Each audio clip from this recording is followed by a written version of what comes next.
СМИ телепрограмма «Точка взаимодействия» завершила первый этап создания сквера памяти поколений «Новгородовский погост» старого кладбища в местности Хатын-Юрях города Якутска, теперь уже по адресу улица Дачная, 46. Благодаря инициативе члена Союза журналистов России и Якутии Олега Леонидовича Желнина, который рассказал в своих телепередачах о старом погосте, это позволило найти родственников захороненных людей. С помощью музея города Якутска прошли исторические исследования старого кладбища и установлено древнее захоронение, надгробная плита 19 века. Это дает право на признание земельного участка примечательным историческим местом столицы Якутии. Данным памятником я познакомился, можно сказать, случайно, как раз по долгу своей музейной деятельности. И довольно интересно, что, казалось бы, такое печальное место, как кладбище, на самом деле имеет величайшее значение связи поколений. Потому что здесь захоронены не только герои Великой Отечественной войны, но и одни из самых старых жителей города Якутска. То есть этот памятник, можно сказать, объединяет поколения не только вот ближайшие, но и те, которые были задолго до нас, подтверждающие древность нашего города. Тренируется как новгородское кладбище. Дело в том, что оказалось, что данная земля является семи новгородовых. Это целая история. И уже подтверждается в документах, что казаки Новгорода здесь получили землю от царя. И так вот пошло. Я предоставлю слово почетному гражданину города Якутска Виктору Васильевичу Шепелеву. Вот на этом участке, это, в общем-то, участок очень памятный, потому что здесь похоронены тела людей, которые олицетворяли, в общем-то, жизнь 20 века. Среди наших родных здесь покоится прах моего родного дяди, моей родной тети. Это все Новгородовы. Здесь же мой двоюродный брат похоронен. Я вот впервые на этом кладбище побывал туда, когда хоронили дядю. Это был 1956 год. Помню, как это все происходило. Он умер, вот, живя у Новгородовых, в юрте, которая сохранилась до сих пор. Вот сейчас на это кладбище мне кольнуло сердце. Кольнуло, ну, может быть, память, может быть, что-то более глубинное, что в таком состоянии находится этот участок памяти. Я помню, что вот, у меня отец похоронен на Великом кладбище. И вот когда он умер в 1967 году, я почти каждую неделю ездил на велосипеде, тогда еще был молодой, туда на кладбище, ухаживал цветами, садил цветы, грядку. И рядом со мной, там был, ну, с нашей могилкой была могила одного человека, жена которого, в общем-то, тоже потеряла его. И, по сути дела, мы вдвоем, что ли, рядом ухаживали. Она за своей могилкой, я за могилкой отца. И вот так было где-то в течение 3 или 4 лет. А потом я как-то приехал, значит, ее нет. Стирает время память. Пускай я этот мир покинул, не в этом суть. Лишь приходил бы на могилу хоть кто-нибудь. Душа откликнется мгновенно, она жива. Когда нас помнят, то нетленна одна душа. Она умрет, когда забудут живые нас. Прошу вас, помните это, люди, придет ваш час.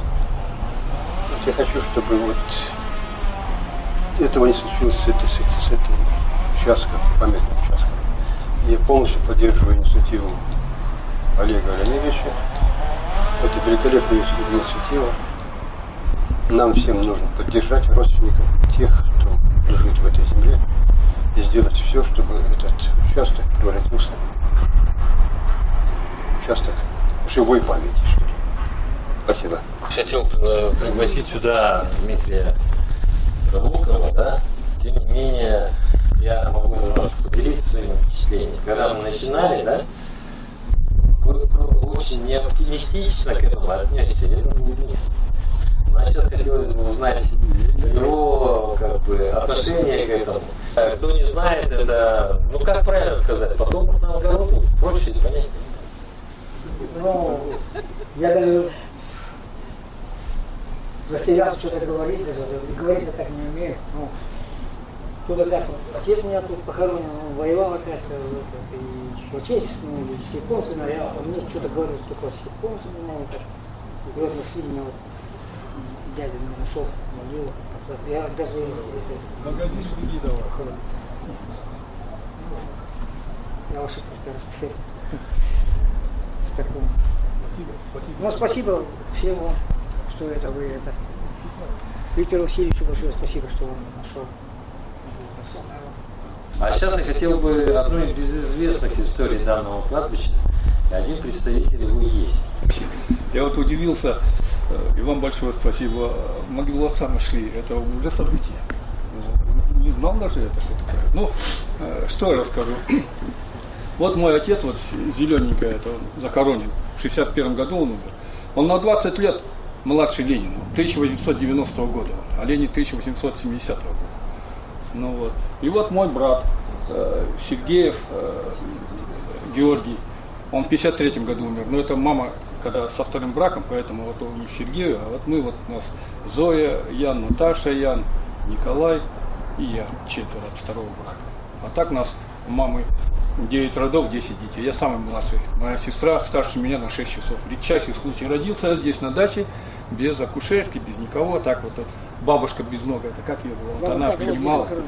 Сначала Наташа родилась, а потом через 6 часов я появился. Редчайший случай в медицинской практике.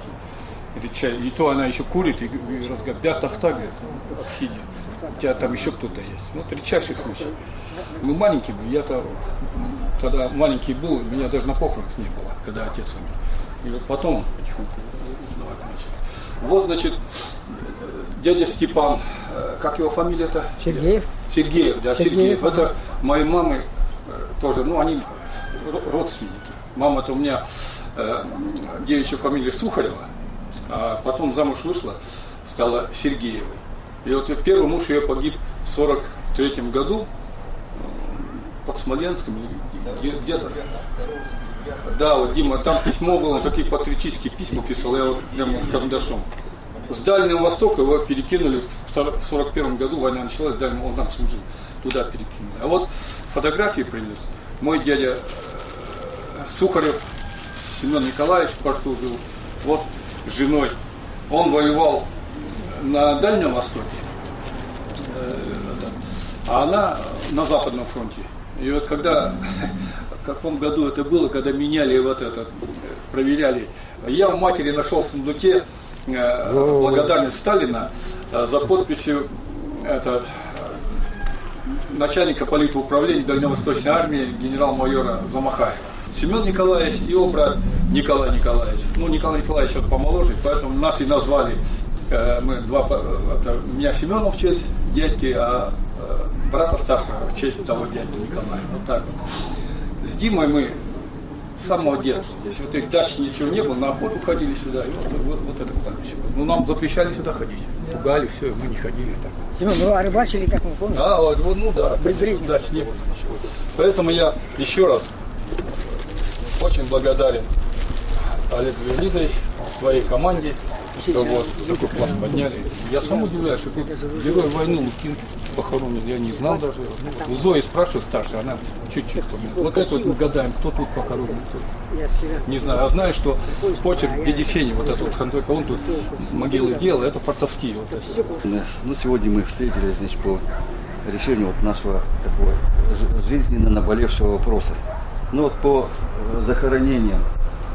Ну, у меня здесь дедушка захоронен, который нас воспитывал. То есть наш родной дед погиб где-то под Смоленском. И вот его брат нас, маму мою воспитывал, нас 5 детей. Вот. И довольно-таки хорошо. Все получили образование, все выросли, все медалисты, все 5. Сейчас воспитали своих детей. Вот. И правнуки пошли.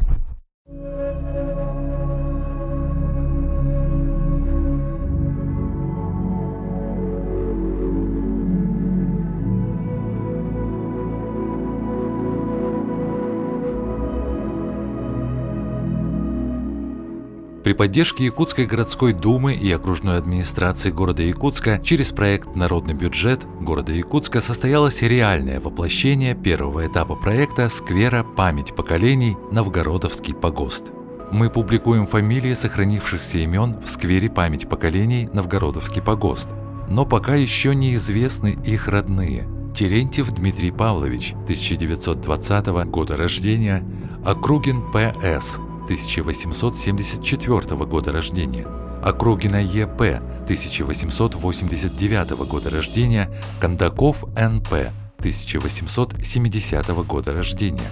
Просим откликнуться родственников этих людей, которые проживали в местности Хатын-Юрях и селе Марха города Якутска: Шепелевых, Рыбниковых, Силаевых, Округиных, Сергеевых, Поповых, Терентьевых, Кондаковых и других. Это необходимо для создания сайта «Сквера. Память поколений. Новгородовский погост». Обращаться можно на электронную почту с пометкой «Сквер памяти поколений» или по телефону 8 914 275 31 11 WhatsApp или прямо на сайт Округ ТВ в рубрику «Память поколений».